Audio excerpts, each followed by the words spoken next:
Hi, my name is Amit Gvaryahu, and I'm a faculty member at Drisha's summer programs. This week we will be reading Parashat Naso.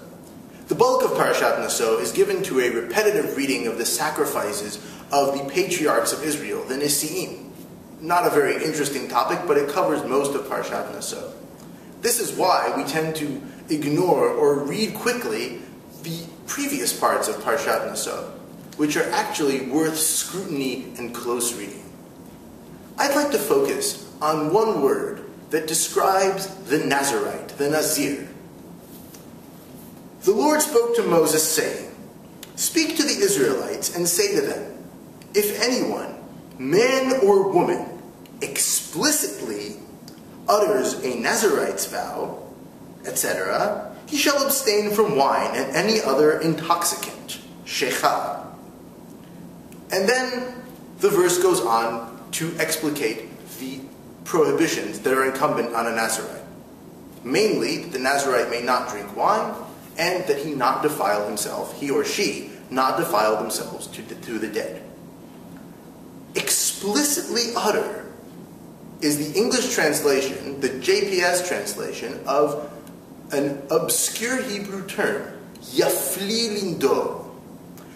The root of yafli is pele, and it might mean explicit, but it also might mean wondrous, amazing.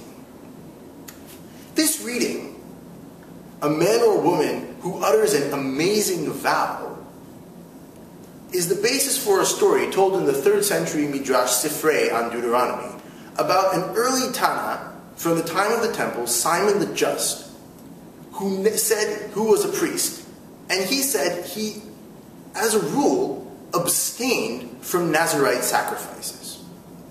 And he says, "I have never eaten a Nazirite sacrifice except one. There was once a young man from the south, a beautiful man with a pretty visage, and his hair was curly." Curly hair is very important because the Nazirite is also not allowed to shave his hair. And then this Nazirite comes to Simon the Just with his beautiful, flowing, curly hair. And Simon the Just looks at his hair and says, "My son, why are you cutting this beautiful hair?" And the Nazirite tells Simon the Just the following story. "I was a shepherd in my town, and I was walking with my sheep, and I went to the well, and I looked at the well, and I saw my reflection."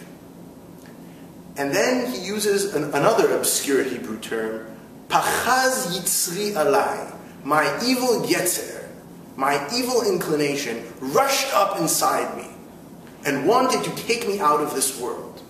And I swore to the yetzer that I would give it up to heaven. And so, says the Nazirite, here I am to shave my hair, put it under the pot that cooks the sacrifices, and become a pure Nazirite again. This is a very strange story on many levels, but Simon the Just's response is, "You have uttered a wondrous vow, a special vow, and your vow I am willing to appreciate and partake in your sacrifice." What does this mean? Again, an obscure story.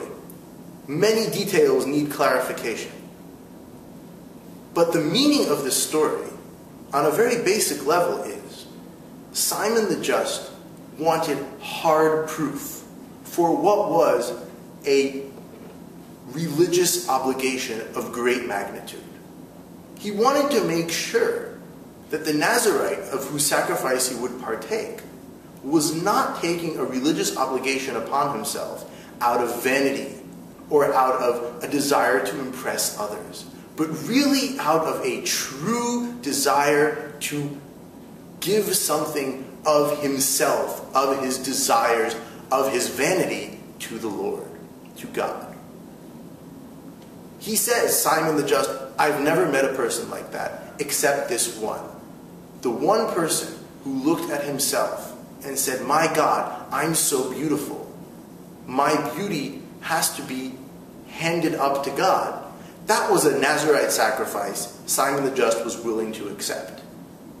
This doesn't mean that beauty is something to be frowned on, but it does mean that religious impulses, the impulse to be more machmir, more frum, better than everyone else at chumras, is something that has to be treated with great scrutiny.